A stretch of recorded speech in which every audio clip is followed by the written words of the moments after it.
그 계시록이 강해 자체를 어떻게 한 거니까 한 구절 한 구절 이래 가지고 안 그러면 한 구절 어떤 데는 두 구절 이렇게 연결해 가지고 자 설명을 좀 할게요. 그런데 그냥 읽을 수 있는 거는 굳이 설명은 하지 말고 그냥 읽고 그 중에서 이제 특별하게 우리가 좀 그 무슨 말이고 하는 그런 단어들이 있죠. 이 단어들이나 어려운 그런 부분들 자체는 좀 이렇게 설명을 가해서 이렇게 했으면 좋겠다 생각이 듭니다.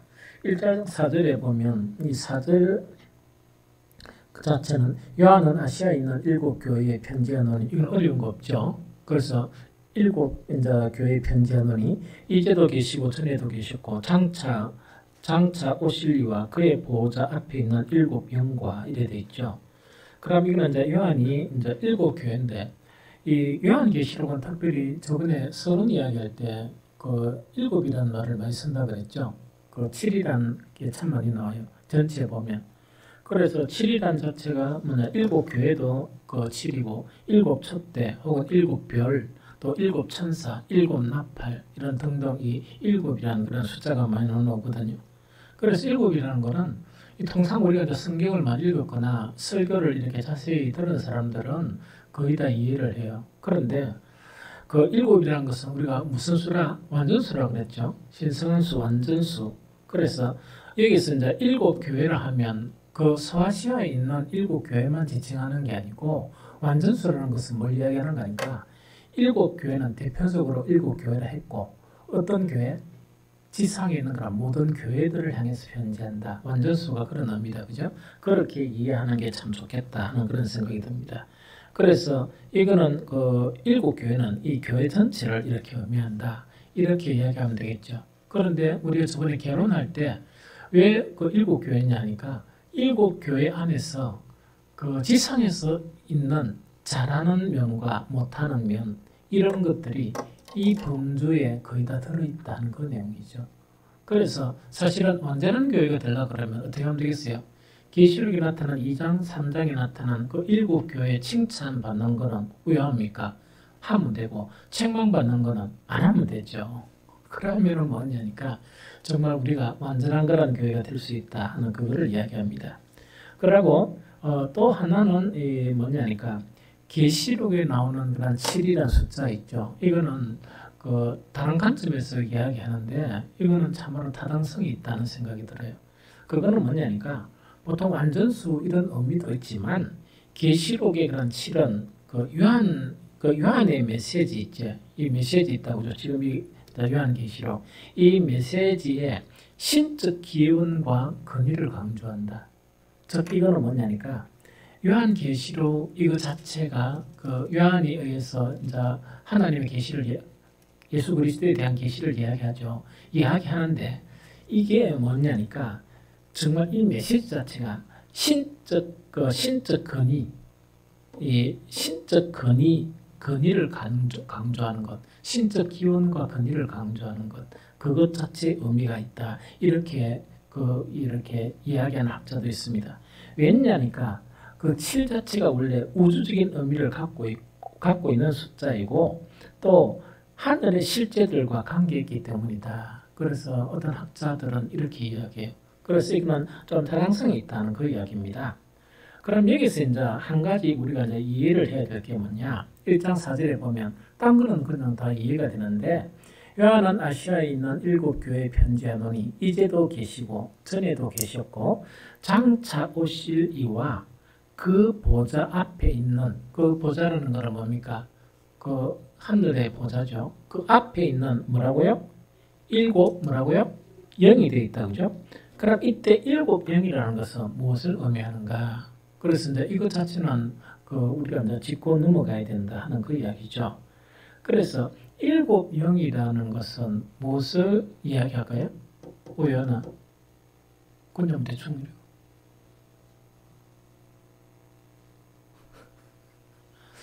7영.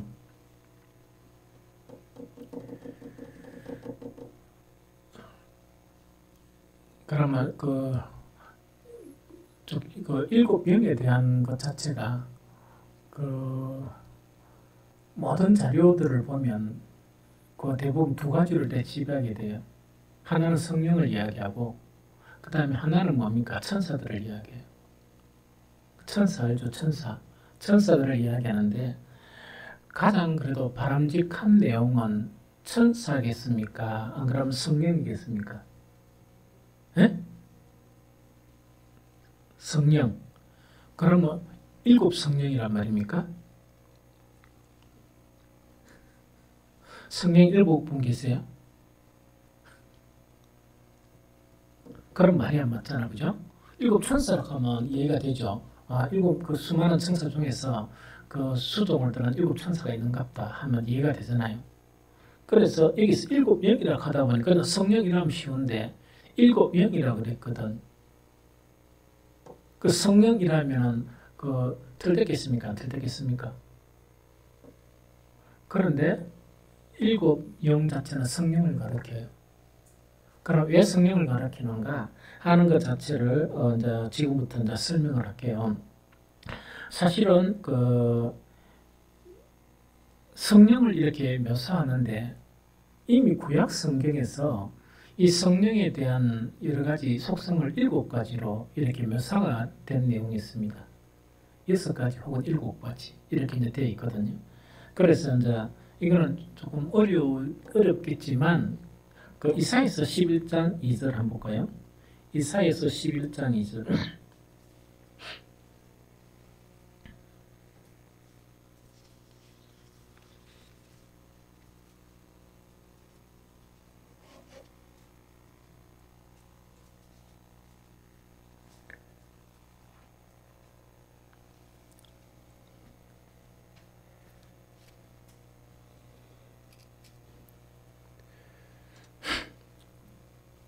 자, 읽어봅니다. 이사야서 11장 읽어봅니다. 시작. 그의 위에 여호와의 영, 곧 지혜와 총명의 영이요, 묘락과 재능의 영이요, 지식과 여호와를 경외하는 영이 강림하시리니 되어 있죠. 그럼 여기서 그 위에 여호와의 영, 이분이 누구세요? 성령이다, 그죠? 성령을 이야기하면서 곧 일어났죠. 곧 해가지고 이 성령의 속성에 대해서 몇 가지로 해놨습니까? 11장 2절에 지혜, 총명, 그 다음에 모략, 재능, 지식, 여호와 경외하는 거다, 그죠? 그럼 몇 가지입니까? 6가지다, 그죠? 6가지죠. 그러면은 이 계시록에는 그 7영이라 그랬는데 그런 말이 맞지 않지 않느냐 하는 그런 생각이 들죠. 그런데 여기서는 이제 이 이야기입니다. 이사야서 11장 2절 우리 이제 개역 개정이나 보편적이나 성경 보면 이거는 어떤 사본인가 하니까 이 마소라 사본이에요. 마소라 사본. 이 마소라 사본이라는 게 뭐냐? 구약의 정통적인 사본인데 그러면 마소라 사본은 이게 언제 만들어지느냐? 5세기에서 9세기에 그 활약했던 마소라 학파에 의해서 정립이 된 거예요. 이 무슨 말이겠지? 이 이제 지금 구약 지금 그 사본 자체가 정리되고 그 사본 번역 자체가 지금 통상 많은 사람들이 쓰고 있는 그 우리 구약 성경의 내용이에요. 그런데 이 마소라 사본에는 지금 이사야 11장 2절에 보니까 몇 개라 되어 있습니까? 6개로 되어 있죠. 그런데 이 사본 자체가 마소라 사본보다 더 오래된 사본이 있어요. 더 오래된 사본이 있는데 그 사본 자체가 사본이 아니고 그 구약 성경이 있는데 그게 무슨 역이라? 70인역이라고 있어요. 70인역 하는 거는 저번에 한번 설명해 줬죠.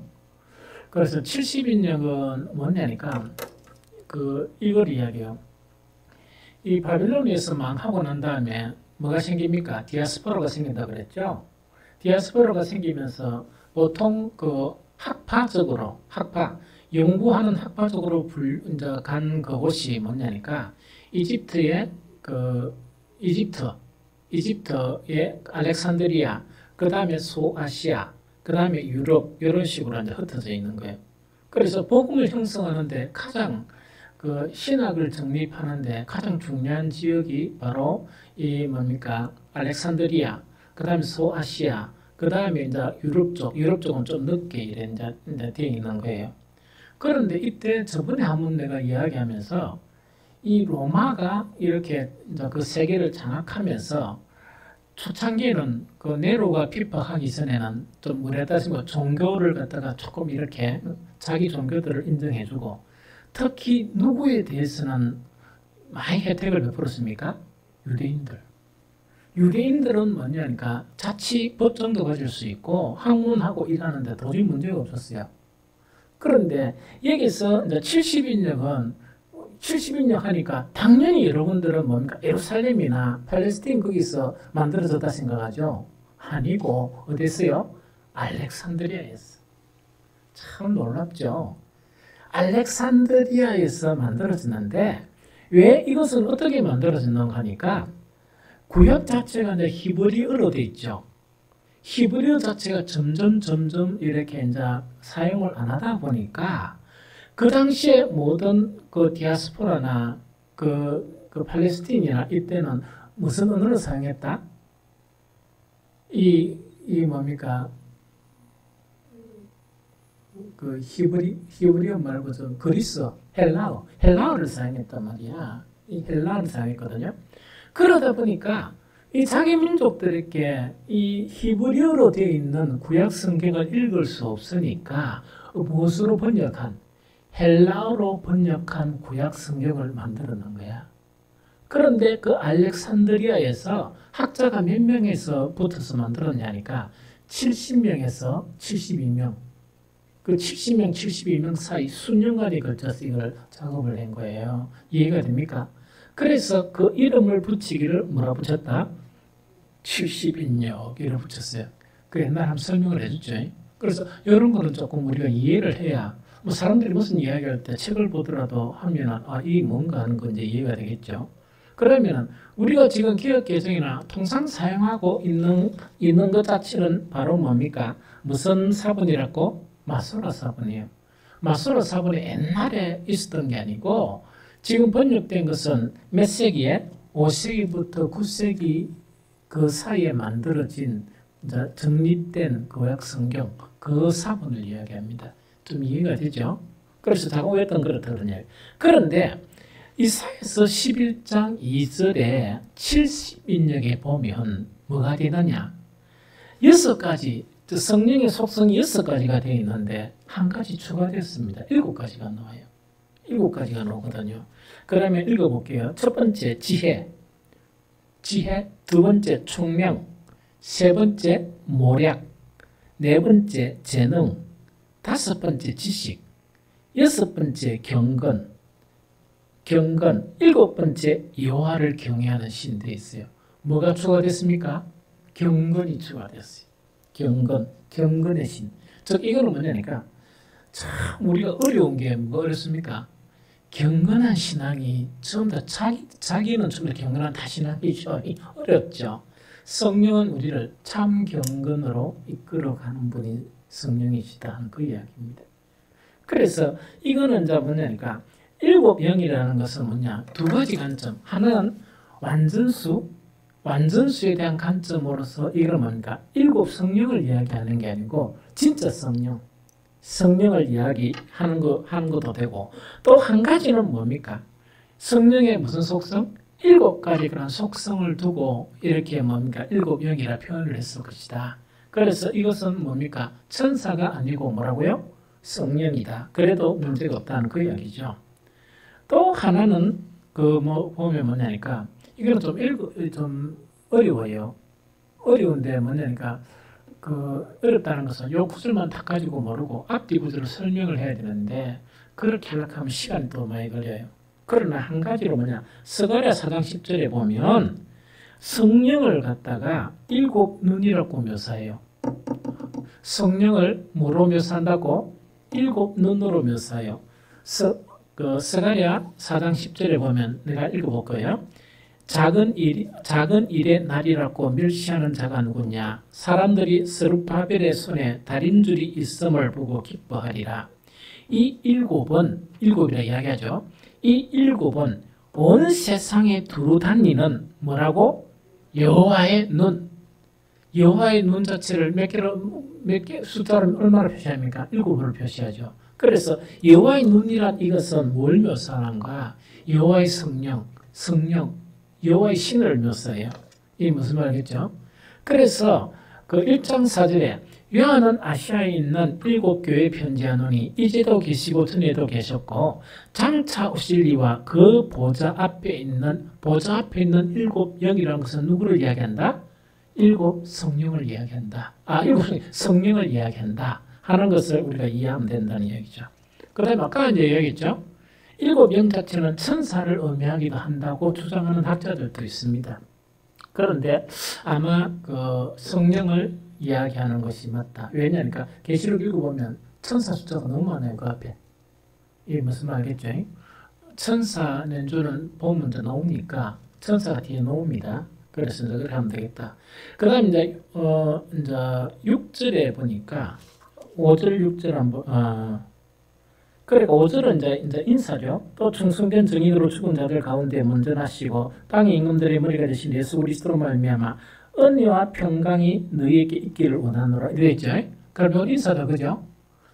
이거는 이해가 다 되죠. 그런데 여기서 예수 그리스도께서 우리에게 하신 그런 일들의 세 가지를 다시 강조하는데 여기서 한 가지를 우리가 생각해 봐야 될 것 같다는 생각이 듭니다. 그럼 그 뒤에 보니까 왜 됐습니까? 자, 그 예수 그리스도로 말미암아 은혜와 평강이 너희에게 있기를 원하노라 맞췄죠? 이 예수 그리스도가 어떤 분이시느냐 하니까 그 뒤 이야기하죠. 첫 번째 우리를 모아사 사랑하사 그의 피로 우리의 죄에서 우리 죄에서 우리를 해방하시고 여기까지 어려운 거 없죠? 여기까지 어려운 거 없죠? 어려운 거 없다 그죠? 한 가지 더 나와요. 그게 6절입니다. 그 6절 자체가 뭡니까? 같이 읽어본다. 다시 시작. 그의 아버지 하나님을 위하여 우리를 나라와 제사장으로 삼으신 그에게 영광과 능력이 세세토록 있기를 원하노라. 다시 한번 읽어봅니다. 시작. 그의 아버지 하나님을 위하여 우리를 나라와 제사장으로 삼으신 그에게 영광과 능력이 세세토록 있기를 원하노라. 요거는 왜 살펴봐야 되는 거니까 요한계시록을 이해하는데 여기서 아주 중요한 구절이 있어요. 뭐로 삼으셨다?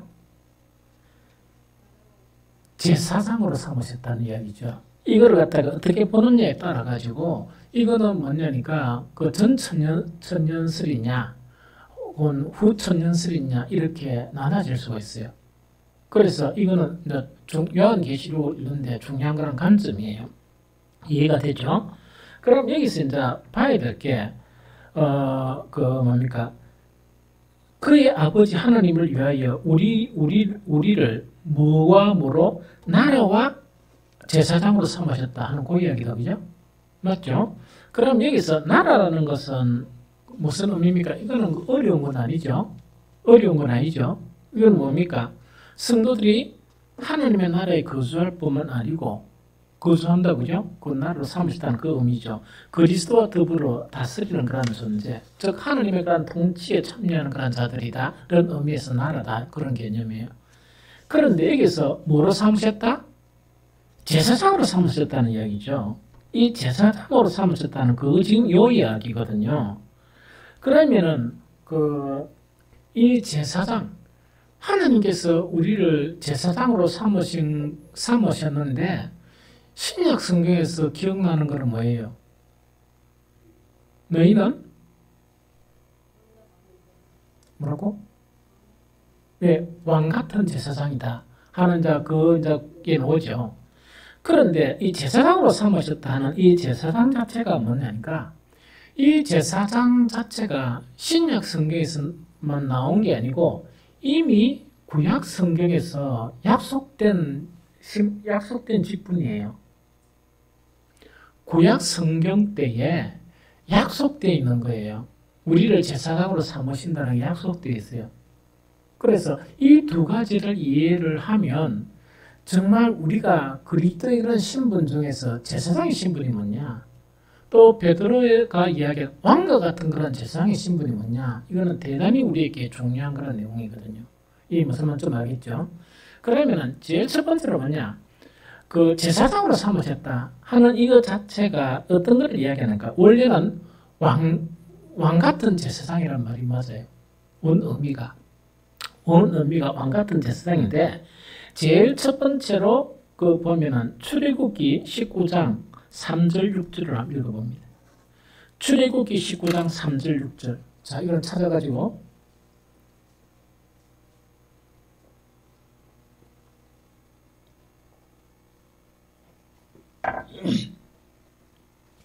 출애굽기 19장 3절 6절.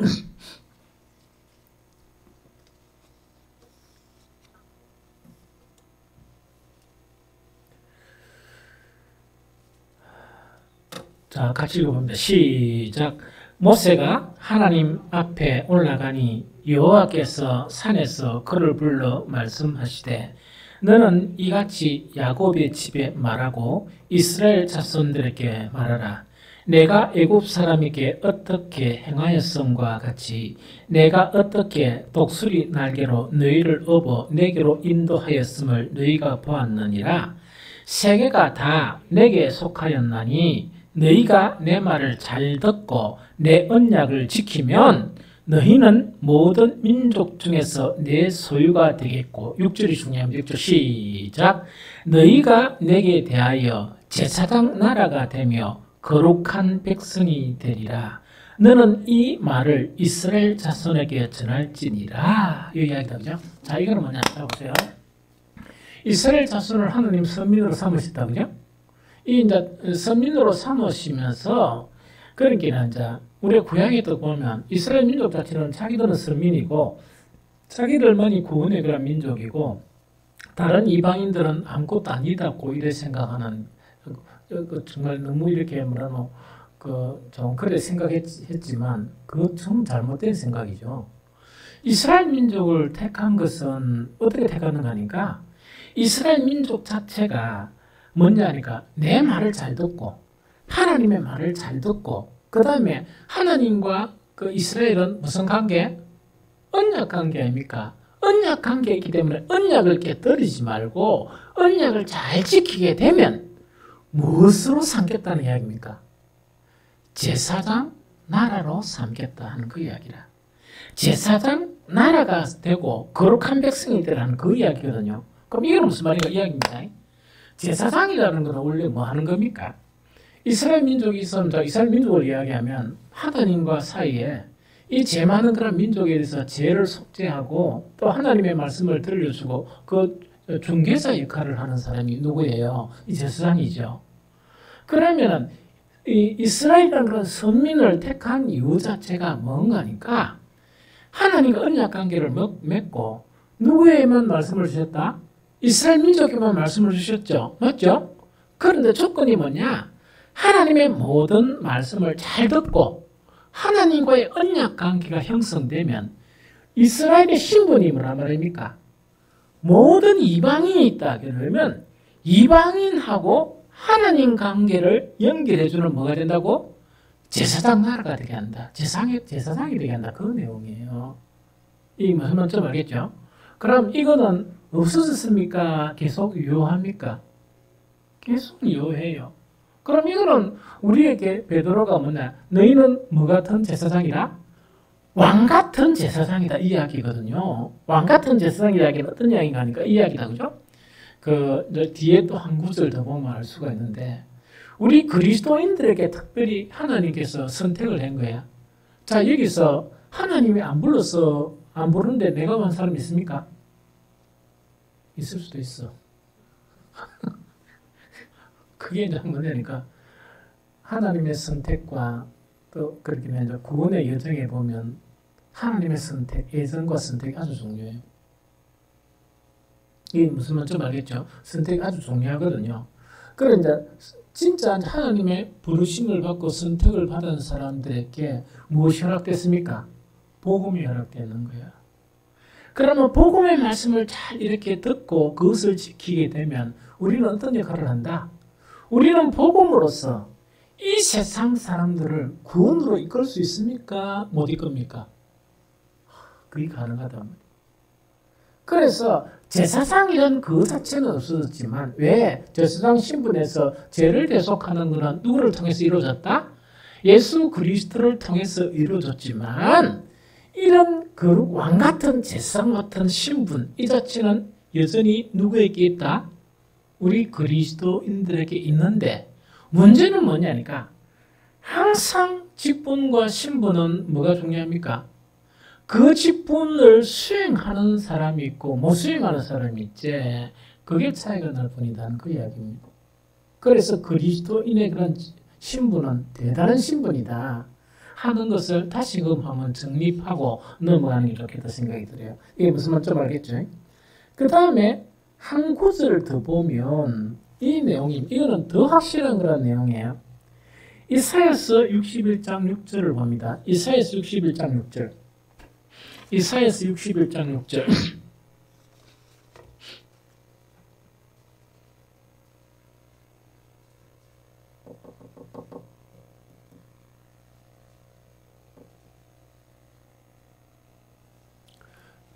이사야서 61장 6절 다시 봅니다. 시작.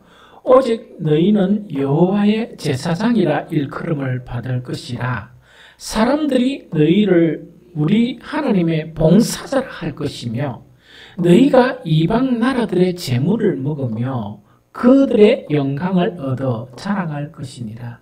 이게 뭐 왕같은 제사장의 개념이에요. 이게 무슨 말이겠습니까? 그럼 이건 뭐냐니까 오직 너희는 뭐라고? 여호와의 제사장이라 일컬음을 받는다는 그 이야기죠.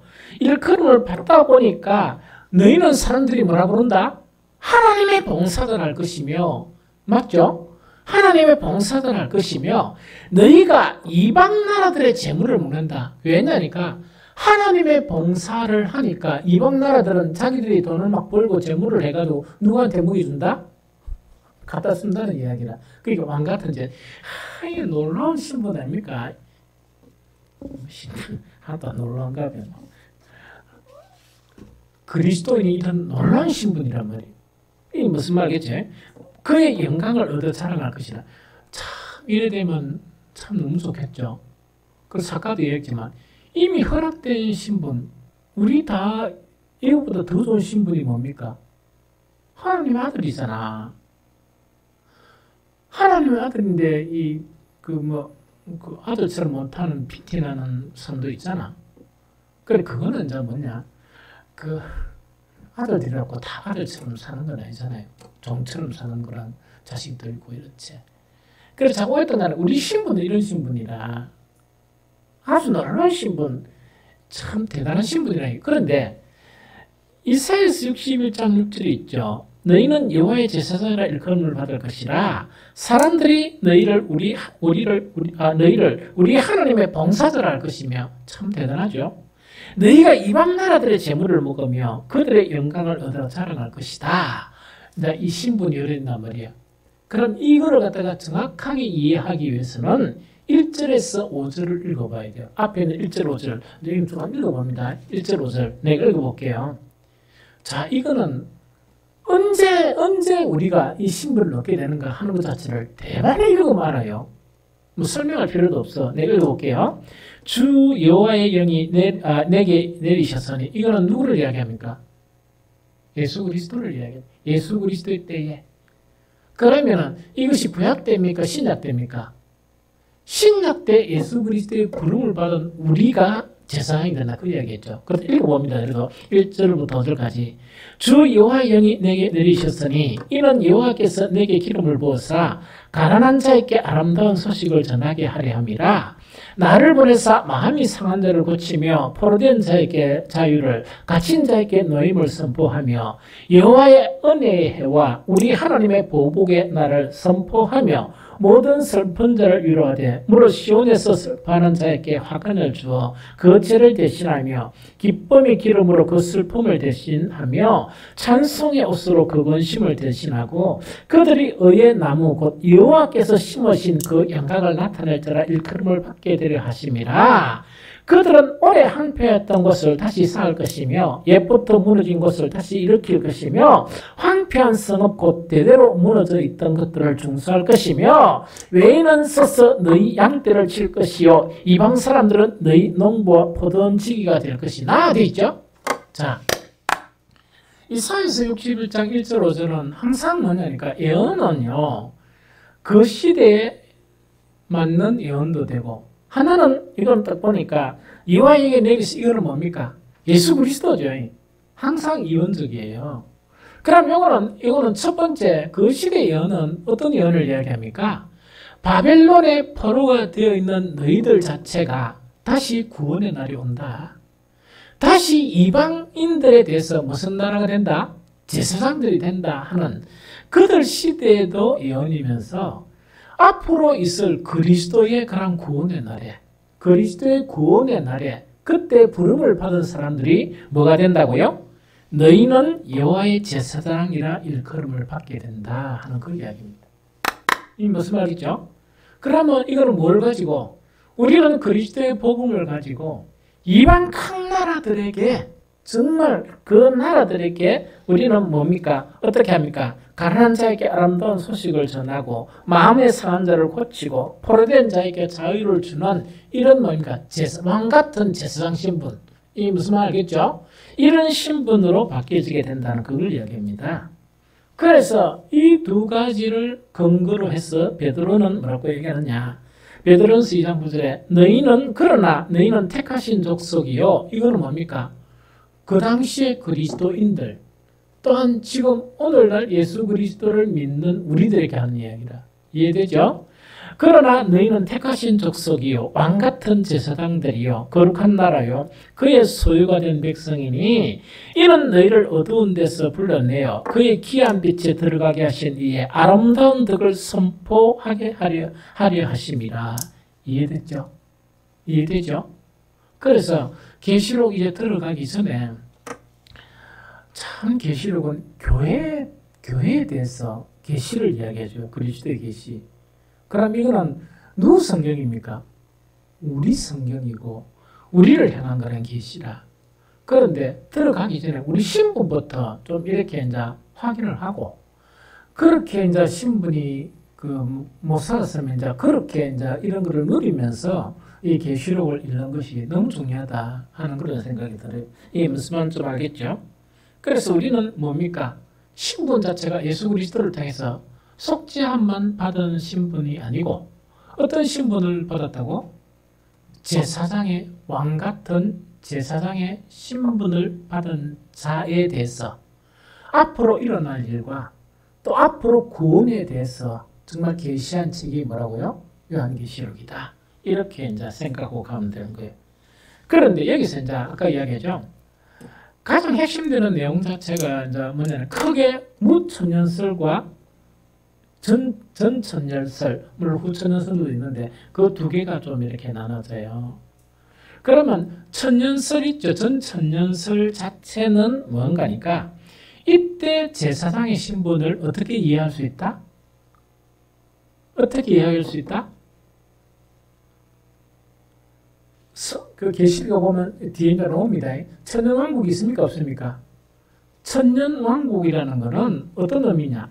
이 땅에서 천년 동안 예수 그리스도와 더불어 통치한다는 얘기야. 그때 정말 이렇게 생명책에 기록된 사람들은 어떻게 한다고? 이때 첫째 부활에, 전천년설을 이야기합니다.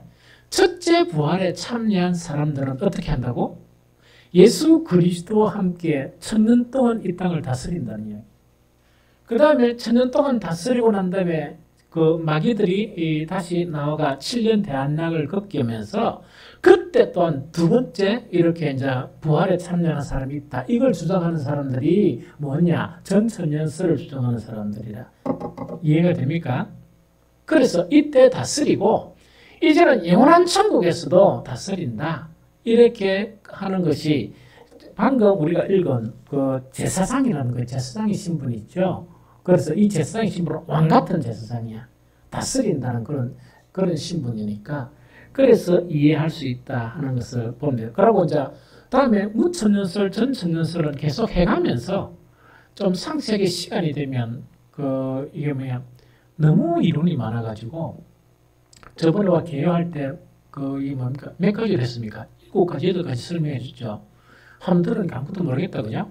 몰라 그래. 그래서 핵심적인 내용만 이 도표를 좀 그려가지고 이렇게 쭉 한번 설명을 해줄게요. 이 무슨 정립이 되는 이 정리를 다 해가지고. 그런데 제 세상 알겠습니까? 그런데 우리가 여기서 이제 그뭐 천년 왕국 이런 거 이야기하지 말고 우리 신분 자체 어떤 신분이라고? 재상의 신분인데 그래서 계시록에 있는 내용 자체는 성경을 근거로 되어 있어요. 계시록이 톡 이렇게 따로 떨어진 게 아니고 하나님의 말씀에 대한 그 부분에 연결선상했어요. 그래서 오늘은 그 해석을 할 때 무엇을 가지고 다 해석을 했습니까? 이미 구약에 있었던 그것을 이렇게 해가지고 해석을 하다 보니까 이거는 성경적입니까? 성경적이 아닙니까? 대단히 성경적이지. 대단히 성경적이지. 그러면서 우리가 깊이 보지 못했던 구약 성경이나 또 신약 성경 연결을 이렇게 해볼 수가 있어요. 좀 이해됩니까? 그래서 오늘 놀라운 거는 뭐냐니까 우리는 대단한 사람들이다. 그렇게 찌질하게 살면 안 됩니다. 대단한 사람들이다. 이게 무슨 말이겠죠? 그걸 이야기합니다. 그 다음에 이제 오늘 10절, 8절은 뭐 할 필요가 없고 7절을 안 읽어봅니다. 자, 7절을 읽어봅니다. 자, 시작. 볼지어다 그가 구름을 타고 오시리라. 각 사람의 눈이 그를 보겠고 그를 찌른 자들도 볼 것이요. 땅에 있는 모든 족속이 그로 말미암아 애곡하리니 그러하리라. 아멘. 이거 대단히 중요하죠. 이것도 다시 한번 읽어봅니다. 시작. 볼지어다 그가 구름을 타고 오시리라. 각 사람의 눈이 그를 보겠고 그를 찌른 자들도 볼 것이요. 땅에 있는 모든 족속이 그로 말미암아 애곡하리니 그러하리라. 아멘. 이야기 답이죠. 제 첫 번째가 뭐냐니까 구름 타고 예수님께서 오시죠. 예언아 왜 구름을 타고 오실까? 왜 구름을 타고 옵니까? 그렇게 이제 만약에 어떤 사람들이 어디 가자 이래가지고 요새는 그런 거 없죠. 옛날에 내가 가면 정통 목사님들은 요한계시록을 잘 안 할락해요. 우리 같이 모이는 목사님들 그거 뭐 또 설교를 해 그러더라고. 또 한 번은 뭡니까? 이 시대 설교해야 돼. 겁을 팍 줘봐야 돼. 근데 겁 주려고 하는 건 아니거든. 사실은 겁 주려고 하는 건 아니거든요. 그런데 요한계시록을 읽으면서 성경을 알아야 돼. 그래 희한한 데 안 빠져요. 예수님이 구름 타고 오시는 것 자체가 성경에 있습니까? 없습니까? 에? 구름 타고 올라갔으니 그대로 올 것이라. 맞지? 맞습니까? 이거 있잖아. 맞지? 그런데 다니엘서에 보면 있잖아요. 다니엘서 보면 이미 예언을 다 해놨으면 다니엘서 7장 13절을 한번 볼까요? 다 같이 읽어봅니다. 시작. 내가 또 밤 한상 중에 보니 인자 같은 이가 하늘 구름을 타고 왔어 옛적부터 항상 계신 이에게 나아가 그 앞으로 인도됨에 되어 있죠. 여기서 무엇을 타고 오신다고? 구름을 타고 오신다. 그러면 왜 구름일까? 예언아 왜 구름일까? 한 달 전부터 설교를 쫙 이렇게 생각해 보면 대박 해답이 나오죠. 성경에서 구름은 무엇의 상징입니까? 저번에 교회를 설교하면서 성막, 응? 그렇지요. 그렇기는 이 신의 산도 마찬가지고 하나님의 임재가 탁 나타날 때 뭐가 됩니까? 구름이 나타나면 구름으로 가려지면서 그게 하나님의 영광이 나타나요.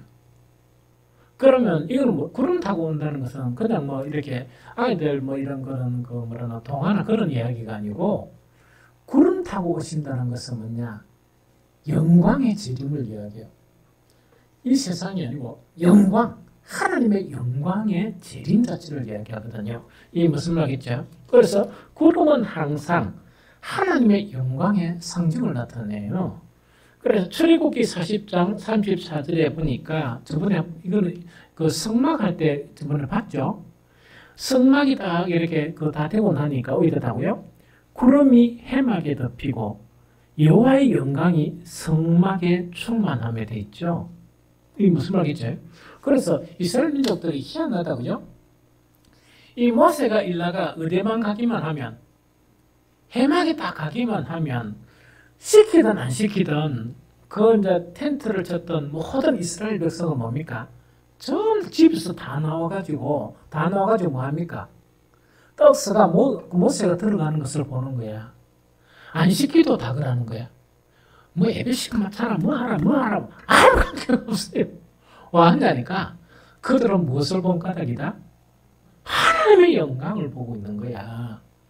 그러니까 모세가 가면 됩니까만 너도 할 것 없이 갑다 해가지고 그것을 보면서 기도하면서 하나님께 예배를 드리는. 야, 이게 영광이야. 그렇죠? 그래서 구름은 무엇의 상징이다? 하나님의 영광의 상징이다 하는 그 이야기죠. 출애굽기 24장 16절에도 보면 여호와의 영광이 신의 산 위에 머무르고, 그렇죠? 그런데 이때 영광이라 표현되는 실질적으로 뭐냐? 출애굽기 24장 16절에 여호와의 영광이 신의 산에 머무르고 구름이 엿새 동안 산을 가리더니 됐다고요? 그러면서 일곱째 날에 여호와께서 구름 가운데서 누구를 부르셨다? 모세를 부르셨다. 그래서 이거는 오늘 이야기가 나가니까 이 구름 타고 오신다는 그 자체가 그냥 뭐 구름 타고 이런 게 아니고 이거는 뭐냐? 영광의 성천과 영광의 그런 재림이라는 얘기다. 그런데 현상 자체가 구름 타고 구름에 타고 가시는 그런 모습인데 그냥 우리가 구름을 타는 게 아니고 누구든지 아무도 이 배움이 없든지 간에 뭐냐? 신비한 하나님의 영광을 보게 되는 거예요. 하나님의 영광. 그렇게 안 가르쳐줘도 그 예언이가 뭐냐? 영광스러운 하나님 이렇게 고백할 수밖에 없는 그 현상이 바로 구름의 그런 의미다. 이렇게 생각하면 돼요. 이해됩니까? 그래서 이제 다시 읽어보면 볼지어다 그가 구름을 타고 오시리라. 알겠죠? 상상할 수 없는 영광스러운 재림. 그거를 이야기합니다. 그러면서 이걸 어떻게 하는가? 하나님의 영광을 못 보는 게 아니고 각 사람의 눈이 그를 보겠고 그를 찌른 자들도 볼 것이요 땅에 있는 모든 족속이 그로 말미암아 애곡하리니. 네, 이런 현상이 나타나요. 이거 설명할게요. 그러면 각 사람의 눈을 그게 보겠죠? 정말 하나님의 영광을 인정 안 할 수 없도록 그렇게 예수 그리스도는 이 땅에 오시고 각 사람이 보겠고 그를 찌른 자들도 본다 하는, 그를 찌른 자들은 누구겠습니까? 두 개를 보면 돼. 하나는 예수 그리스도를 갖다가 그 십자가 처형한 그 장본인도 될 수가 있고 또 한 사람은 누구를 이야기합니까? 늘 대적하는 사람들 있죠. 늘 교회를 비판하고 대적하는 사람들 있죠. 예수 그리스도를 대적하는 그런 사람들도 보게 된다 하는 그 이야기입니다. 누구를 이야기합니다.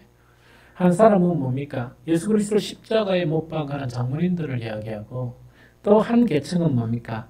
예수 그리스도를 늘 대적하면서 신실한 하나님의 사람들을 너무나 힘들게 하는 그 다음에 이제 뭔가니까 여기서 이제 애곡한다는 거 있죠.